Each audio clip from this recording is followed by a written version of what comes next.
Meus irmãos, para a exposição da palavra do Senhor neste momento, eu farei a leitura do Salmo 48.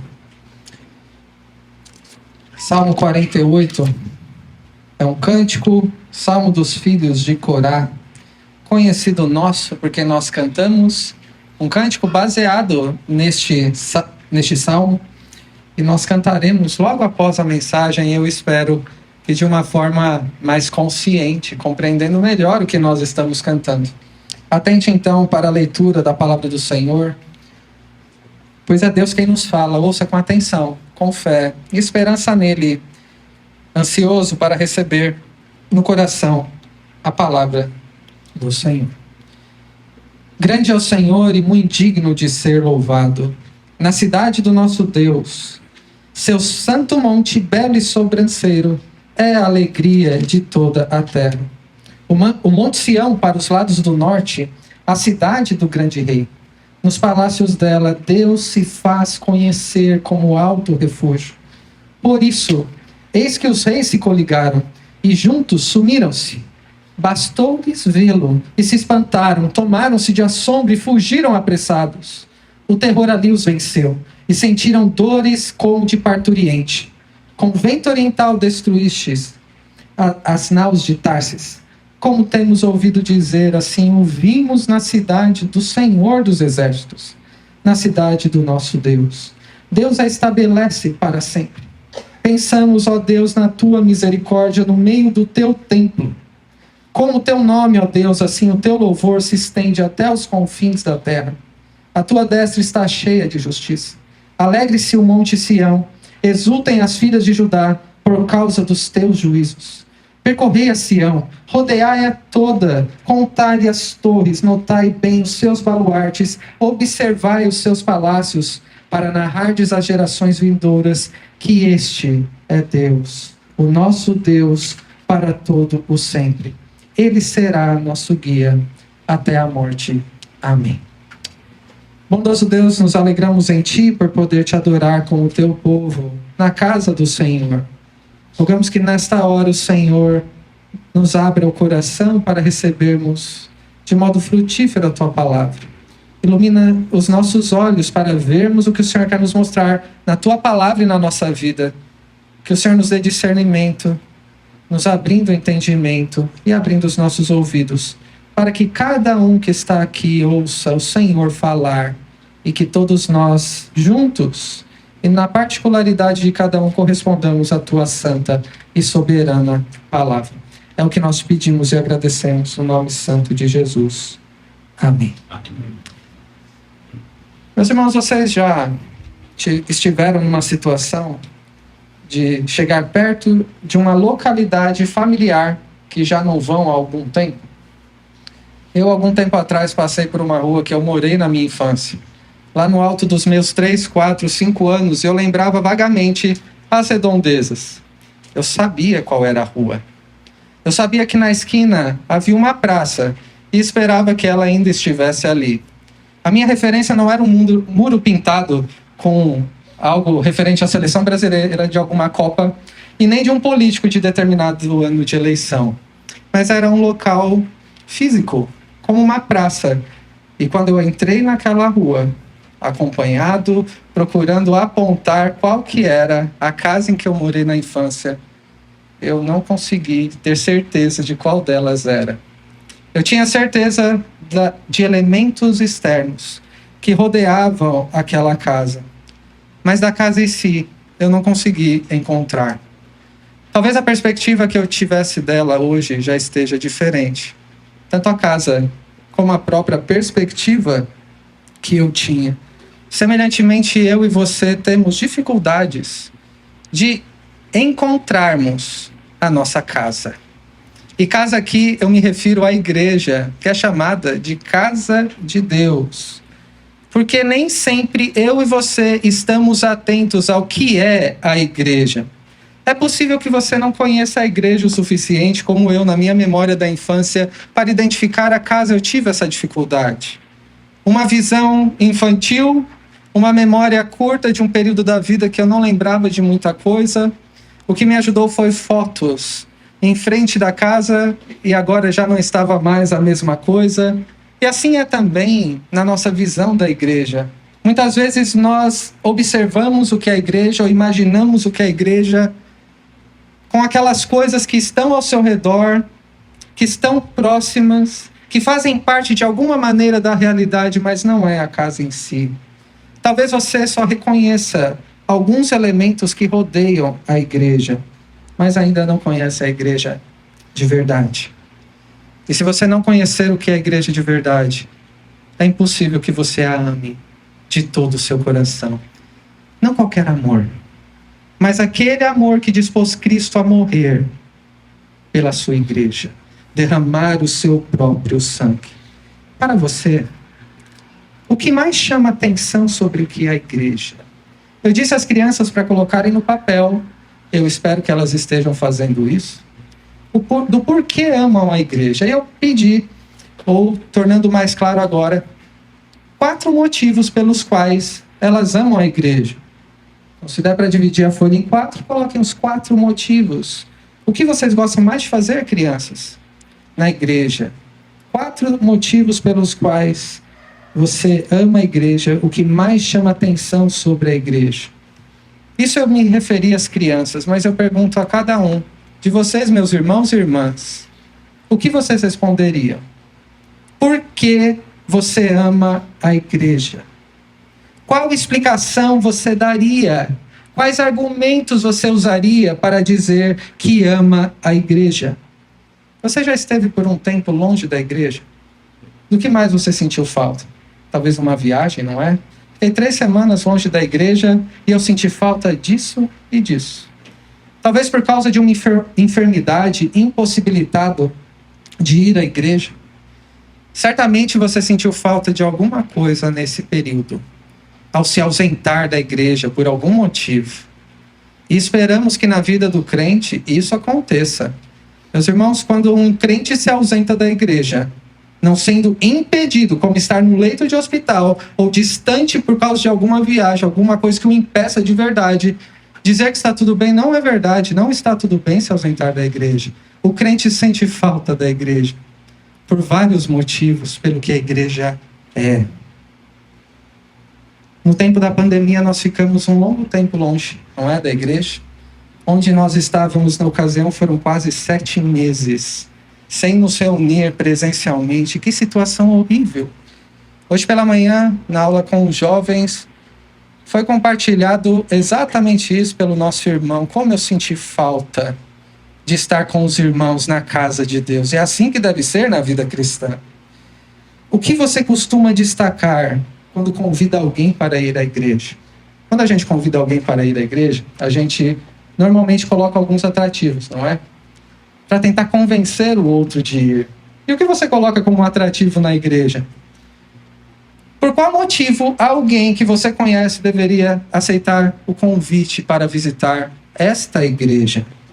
Alguns diriam que seria o tamanho. A igreja é grande, muitas pessoas. E nós diríamos, a igreja é pequena, muito acolhedora. Há argumentos assim que são ousados. Alguns diriam, é um lugar confortável, é um ambiente seguro. Não há preocupações. Nós temos diáconos que ficam à porta, temos até presbítero que tem conhecimento de arte marcial. Está tudo tranquilo, é um lugar seguro, confortável. Tem até banco estofado. Mesmo se o pastor demorasse, você não vai ficar incomodado no banco. Alguns diriam que são as atividades de ordem social, as atividades com as crianças, com os jovens, com os idosos. Atividades na missão que Deus deu para a sua igreja. Quantas programações nós temos, como teremos na próxima semana, Deus permitindo, com os nossos jovens aqui no sábado, um momento alegre com os nossos irmãos da mocidade. Nós temos também argumentos que nos ajudam a convidar alguém para se aproximarem de nós, no que se refere às pessoas. São pessoas que são muito legais, simpáticas.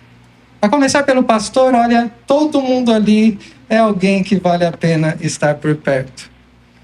Quais atrativos você procura colocar para alguém aceitar o convite de vir à igreja? Se é que você convida, ou quando isso acontece? Quando você tem oportunidade, ou como diz o apóstolo Paulo a Timóteo, fale do evangelho, quer seja oportuno, quer não.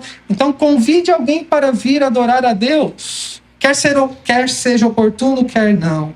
Mas eu quero dizer, irmãos, que nem sempre os atrativos que eu e você tendemos a colocar para alguém vir à igreja.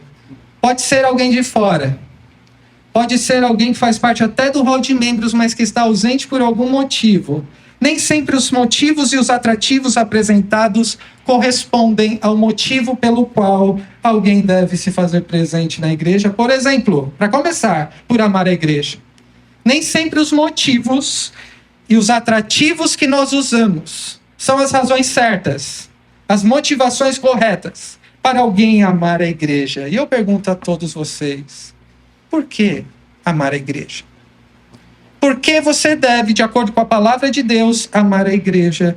E este salmo responde essa pergunta, apresentando 4 motivos para você amar a igreja. Eu quero, de modo breve, objetivo, apontar para esses 4 motivos. E o primeiro deles está nos versículos 1 ao 3.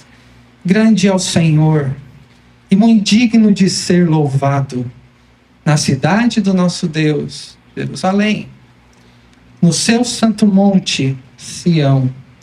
Belo, sobranceiro, é a alegria de toda a terra. O monte Sião, para os lados do norte, onde havia outros montes, como o monte em que havia adoração a Baal, mas não poderia ser comparado ao monte Sião. Por quê? A cidade do grande rei, nos palácios dela, Deus se faz conhecer como alto refúgio. Nestes 3 primeiros versículos, o salmista mostra o primeiro motivo pelo qual você deve amar a igreja. Sabe por quê? A igreja é gloriosa, é bela, porque Deus habita nela. Deus decidiu habitar na sua igreja. E a grandeza da igreja, a beleza da igreja, não está em outras razões, como no seu tamanho, no número de pessoas, na sua suposta estabilidade. A sua beleza não está nas linhas de arquitetura, no ambiente bem decorado ou na estrutura de um prédio. A igreja é gloriosa e bela porque Deus escolheu desde o princípio habitar nela e manifestar nela a sua grandeza e a sua beleza, que são incomparáveis. Meus irmãos, não há nenhum outro lugar mais glorioso e belo no mundo do que a igreja. Por isso podemos dizer, e algumas vezes nós dizemos dessa maneira, que não existiria outro lugar para você estar nessa noite, senão na igreja. Não existe outro lugar mais belo. Não existe outro lugar mais glorioso do que estar onde Deus decidiu habitar, e lá naquela época foi no ambiente da Terra Prometida, na cidade de Jerusalém, no Monte Sião, que remetia ao lugar que Deus escolheu para fazer habitar o seu nome, manifestar a sua presença de um modo especial e único em todo o mundo. Não existia outro lugar que Deus se manifestava da mesma maneira, isso é verdadeiro também hoje. Não existe um outro lugar mais glorioso e belo do que é a igreja. É um lugar incomparável no mundo, pois é na igreja que, como diz o versículo 3, nos palácios dela, na sua grandeza, na sua majestade. E o que faz a igreja ser assim é o Deus que está presente nela. E ele se faz conhecer como alto refúgio, meu irmão e minha irmã. É somente na igreja. O que não acontece no culto online. E nem existe culto online. Não acontece quando cultuamos em casa, embora o culto em família, o culto em particular, tenha o seu lugar na nossa devoção a Deus. Mas não existe um outro lugar em que Deus se dê a conhecer como Ele o faz na igreja. Não existe um outro lugar em que nós podemos dizer, eu vou encontrar com Deus. Eu vou adorá-lo. Eu vou ver quem Ele é. Pois ali Ele se dá a conhecer em tudo o que acontece ali, em especial no culto solene. Deus se dá a conhecer de um modo magnífico, de um modo belo e glorioso na igreja, porque Ele quis habitar com o seu povo, na reunião solene, no lugar em que Ele quis fazer com que seu nome estivesse. É na igreja que Deus se dá a conhecer. Nós não estamos aqui a cada domingo para encontrar irmãos. Embora esse seja um aspecto precioso, e a comunhão é um dos meios de graça que Deus nos dá para o nosso bem, para o nosso fortalecimento, para nos suprir as necessidades que nós temos. Mas na igreja Deus pode ser visto e conhecido. Você tem reconhecido a beleza e a grandeza da igreja desta maneira? Meus irmãos, muitas vezes a gente resume o que é a igreja por outros elementos. Pelo tamanho, pelos anos de existência, pelo número de membros. A igreja é reduzida àquilo que ela não é. São elementos que fazem parte do contexto da igreja. Mas essa igreja, mesmo que tivesse 2.000 membros e 2.000 anos também, ela não seria grande por causa disso. Uma igreja menor, singela, vai ser grande de qualquer forma, porque Deus está presente ali. Ele decidiu habitar na igreja e se dar a conhecer ao seu povo. Esse é o primeiro motivo pelo qual você deve amar a igreja. Porque a igreja é gloriosa e bela, porque Deus habita nela. Em segundo lugar, no versículo 4 ao 8, nós encontramos o segundo motivo. Por isso, eis que os reis se coligaram e juntos sumiram-se. Bastou-lhes vê-lo e se espantaram. Tomaram-se de assombro e fugiram apressados. O terror ali os venceu e sentiram dores como de parturiente. Com vento oriental destruíste as naus de Tarsas. Como temos ouvido dizer, assim ouvimos, na cidade do Senhor dos Exércitos, na cidade do nosso Deus. Deus a estabelece para sempre. Qual é o segundo motivo para você amar a igreja? Porque a igreja é o lugar mais seguro do mundo, onde Deus salva e preserva o seu povo. Guarde isso. O segundo motivo para você amar a igreja é porque a igreja é o lugar mais seguro do mundo, onde Deus salva e preserva o seu povo. Algumas vezes, como dissemos no início, o conforto é visto de uma outra maneira. Um lugar em que a gente se sente bem. Isso é também reduzir a igreja a muito menos do que ela é. A igreja é um lugar seguro. Deve ser um ambiente acolhedor, sim. Expressão do amor que temos por outros, por causa do amor que Deus colocou em mim, e por amá-lo, nós amamos os outros também. E essa igreja deve ser acolhedora com qualquer um que se aproximar. Pecador que seja na situação que chegar, deve ser amado porque Cristo nos amou. Mas a palavra de Deus neste salmo nos ensina que a igreja é o lugar mais seguro porque é nela que Deus salva e preserva o seu povo. E aqui é uma descrição de uma situação tão recorrente no Antigo Testamento que nós não sabemos ao certo a qual se refere o salmista aqui. Qual situação? Que aconteceu muitas vezes. Muitas vezes o povo de Deus foi afligido. Quando eles chegaram na terra prometida, eles foram rodeados, foram maltratados pelos assírios. Eles foram rodeados da Babilônia, por Nabucodonosor, de maneira que o alimento não entrava, eles passaram fome, morreram de fome. Eles ficaram numa situação degradante na época em que foram ao exílio. Mas não foi sempre assim. Muitas vezes o que aconteceu foi o que é descrito pelo salmista, em que reis se levantavam contra Jerusalém, contra os muros daquela cidade, e os reis de Judá, os reis do povo de Deus ficavam assustados, preocupados, desesperados. Mas os inimigos ficavam ainda mais apavorados. E o porquê nós vemos no versículo 5. Veja comigo. Bastou-lhes vê-lo e se espantaram. Tomaram-se de assombro e fugiram apressados. Muitas vezes, quando os inimigos se aproximavam de onde Deus decidiu habitar em Jerusalém, no Monte Sião, eles não ficaram assustados por causa do grande povo, da grande nação que era Israel, que era Judá. Eles não ficaram assustados pelo poder bélico, as armas que eles tinham para atacar os inimigos.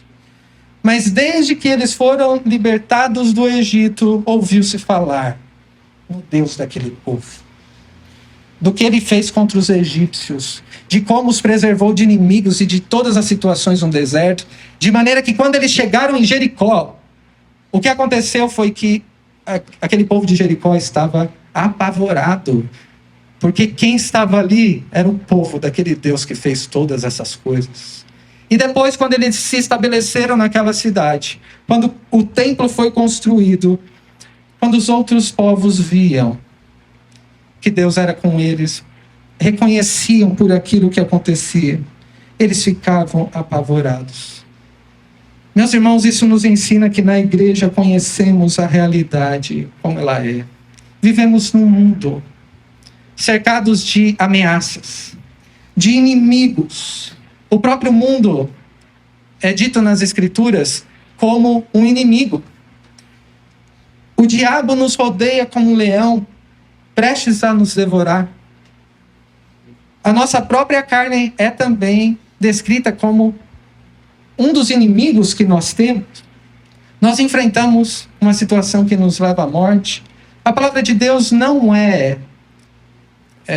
deixa de ser realista quando trata da nossa realidade. Na igreja, nós somos salvos e somos preservados por Deus quando Ele nos apresenta a realidade da sua própria perspectiva. Pela sua palavra, Deus nos ensina a ver como Ele vê. Nós experimentamos não somente desse discernimento de ver a realidade, os inimigos que nos rodeiam, como Deus vê, mas experimentamos também do poder de Deus manifestado na salvação e na preservação do seu povo. No versículo 8 nós lemos exatamente isso. Como temos ouvido dizer, assim vimos, na cidade do Senhor dos Exércitos, na cidade do nosso Deus. Deus a estabelece para sempre. Meus irmãos, Deus estabeleceu a igreja e ela tem crescido no decorrer da história. Deus tem preservado o seu povo de maneira que impérios caíram, o Egito caiu, a Assíria caiu, a Babilônia caiu, a Pérsia caiu, o Império Greco-Romano caiu, e a igreja continua a crescer. O reino de Deus foi estabelecido por Cristo. Nós ouvimos dizer na casa de Deus do que Deus fez no passado, para salvar o seu povo e para preservar aqueles que o amam. E vimos principalmente como Deus fez isso, manifestando o seu poder na salvação e o seu amor por seu povo, quando Cristo, na cruz do Calvário, venceu o inimigo, venceu o diabo, reverteu a tragédia do Éden, para que pudéssemos estar na presença dele, com o povo dele, no lugar estabelecido por ele, para sempre. Nós vimos isso e somos lembrados disso recorrentemente nas Escrituras, sobre um Deus que é salvador e preservador do seu povo. Isso continua a ser verdadeiro hoje. Isso é para ser experimentado. Experimentar o poder de Deus na salvação. Quando vidas são convertidas, e depois de serem convertidos, são transformados aqui e conformados a Cristo Jesus. É o lugar onde nós compartilhamos como Deus tem nos preservado e onde a nossa esperança nas promessas de Deus, como nós cantamos também, é alimentada para o futuro.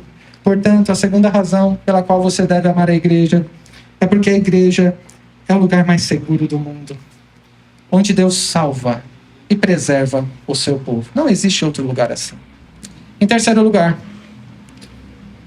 do versículo 9 ao 11, nós vemos o porquê a igreja deve ser amada. Pensamos, ó Deus, na tua misericórdia no meio do teu templo. Como teu nome, ó Deus, assim o teu louvor se estende até os confins da terra. A tua destra está cheia de justiça. Alegre-se o monte Sião, exultem as filhas de Judá, por causa dos seus juízos. O terceiro motivo pelo qual você deve amar a igreja é porque a igreja é um lugar único. é onde o evangelho é anunciado e Deus é adorado. Não existe outra instituição como a igreja no mundo. Somente à igreja foi dado o evangelho. E a igreja é o único lugar onde Deus é adorado pelo seu povo. Naquela época, o povo de Deus ia até Jerusalém pelo menos uma vez no ano. Era desejável que fossem 3, mas pela dificuldade era pelo menos uma vez no ano para adorar o seu Deus, como povo da aliança, e para ser abençoado por ele nesse bendito encontro com ele que era o culto. Sempre foi assim. E nós vemos que no decorrer da história, Deus confiou o seu evangelho ao seu povo e deseja ser adorado pelo seu povo na sua casa, na igreja. Isso é inegociável e insubstituível. O que então distingue a igreja de qualquer outro lugar em que eu e você podemos estar? Você pode estar na sua casa, como é bom chegar em casa, não é? Você pode ter ido para um hotel, o lugar mais confortável do mundo, com hidromassagem, com aqueles lençóis, de seda, linho, sei lá o quê.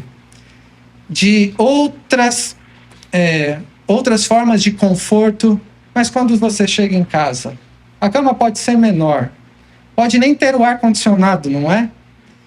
Mas é um lugar especial, diferente. Você se sente em casa. A igreja é diferente de qualquer outro lugar, por melhor que ele pareça ser. Por mais agradável que seja, por maior conforto que propicie, a igreja é mais do que ser um lugar onde muitas atividades são realizadas para sobrecarregar uma agenda. Mas a nossa agenda é direcionada a servir o Deus a quem nós adoramos e para proclamar o evangelho que nós recebemos.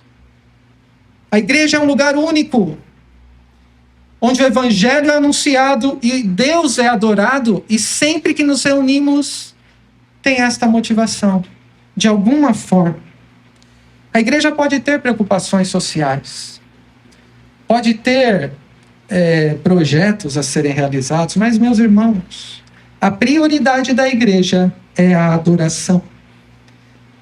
A nossa função principal na missão que Deus nos deu é anunciar o evangelho, e é aqui neste lugar único onde o evangelho é anunciado e onde Deus é adorado. É aqui onde Deus habita e onde nós estamos seguros que nós podemos exercer aquilo que Deus confiou a nós, como está aí nos versículos que nós acabamos de ler, versículo 9. É aqui que nós pensamos na misericórdia de Deus. É no meio do templo. Como o teu nome, ó Deus, assim o teu louvor se estende até os confins da terra. A tua destra está cheia de justiça. É aqui que meditamos na grandeza de Deus, na sua justiça, em que louvamos a Deus, em que tudo que nós fazemos glorifica a Deus. Pensar na misericórdia de Deus é meditar juntos com o seu povo, no seu amor infalível. Aquele amor que foi motivo de fazer Jesus se entregar pela sua igreja. É aqui que nós adoramos a Deus, e é considerando a misericórdia de Deus e adorando a Deus que Deus nos prepara para testemunhar dele no mundo e na nossa vida. Se deixamos de congregar, se não consideramos a igreja como o lugar único, incomparável, que não pode ser substituído por nada, deixaremos de pensar nas misericórdias de Deus e alimentaremos o nosso coração de outras coisas. Deixaremos de adorar a Deus e nos curvaremos a outras coisas. E o nosso testemunho não será mais impactante e brilhante. Será ofuscado. Onde quer que Deus se faça presente, manifeste a sua salvação, que é o que acontece na igreja. Deus se faz presente. Ele protege o seu povo. Ele manifesta a sua salvação. Deus será louvado e adorado. Não importam as circunstâncias, como o que nós cantamos agora. Senhor, eu te louvarei, não importa as circunstâncias, e ninguém pode fazer isso sozinho. Somente se for lembrado das misericórdias de Deus que se renovam a cada manhã.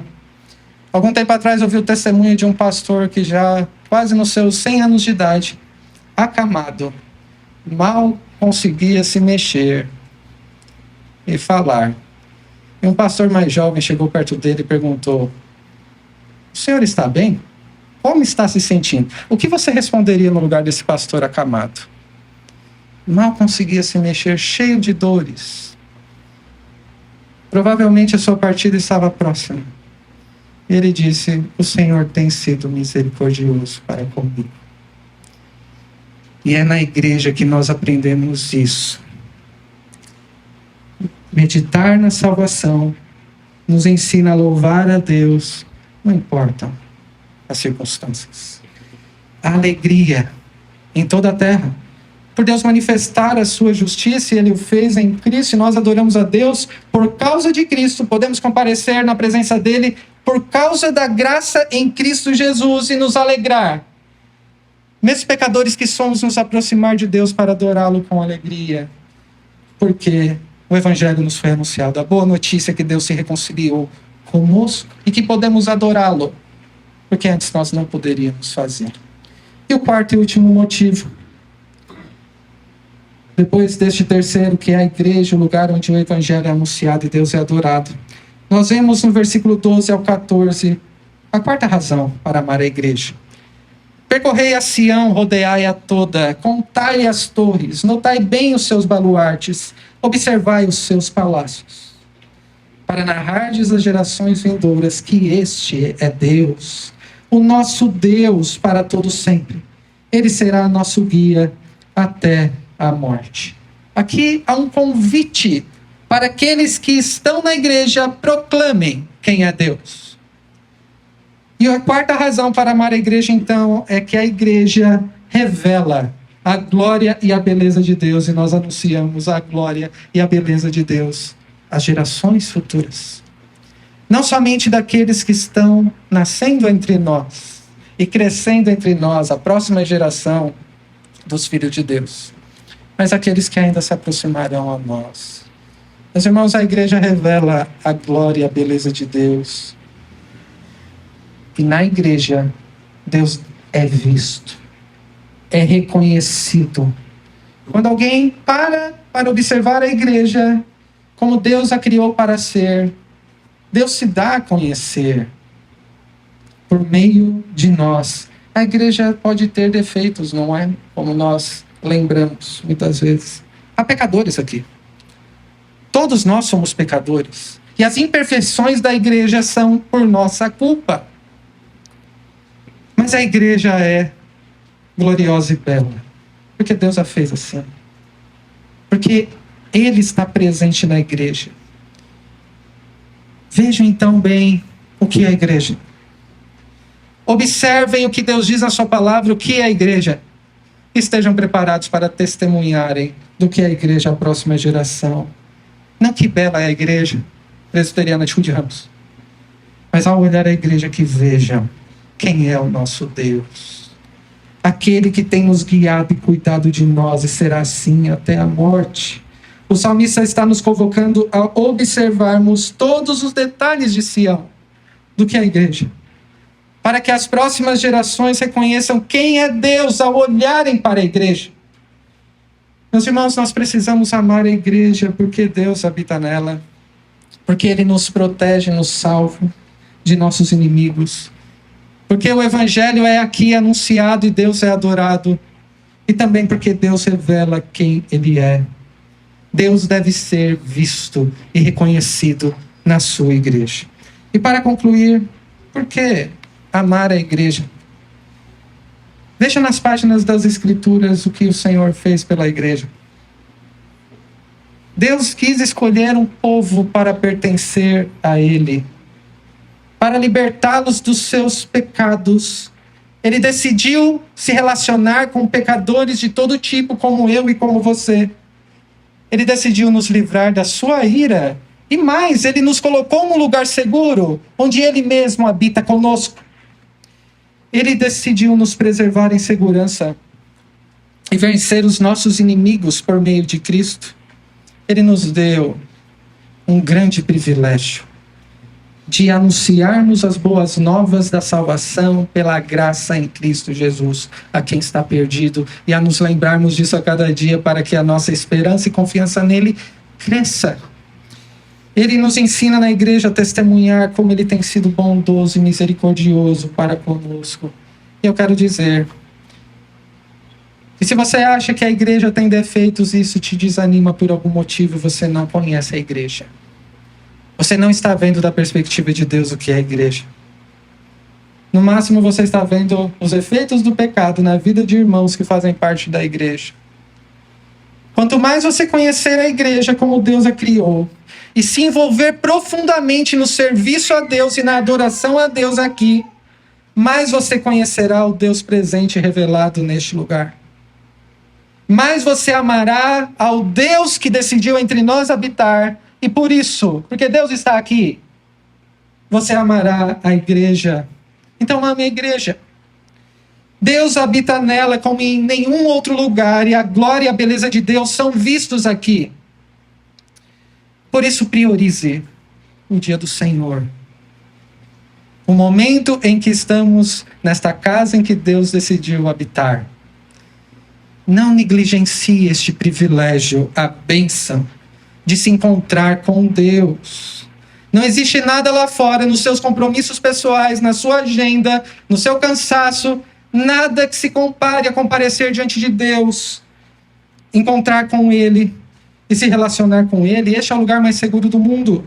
É onde Deus nos salva e nos preserva, onde compreendemos cada vez mais como Deus cuida de nós, como tem cuidado dessa igreja há tanto tempo, e onde a salvação e a preservação de Deus são reconhecidos. Este é um lugar único, onde o evangelho é anunciado, Deus é adorado. É o lugar onde somos alimentados para expor a boa notícia do evangelho a quem está perdido, para edificar vidas com os dons que Deus nos deu e a igreja dele cresça em conformidade ou à semelhança de Cristo Jesus. Por isso, como diz Hebreus, não deixe de congregar. E o congregar não é somente estar presente, é se envolver profundamente com o corpo de Cristo, estar disposto a servi-lo, a exercer os dons, a ter como prioridade máxima adorar a Deus e servi-lo como igreja. Não deixe de congregar, como diz Hebreus, como é costume de alguns. Mas advirtam uns aos outros. Lembrem-se de que o dia do Senhor se aproxima.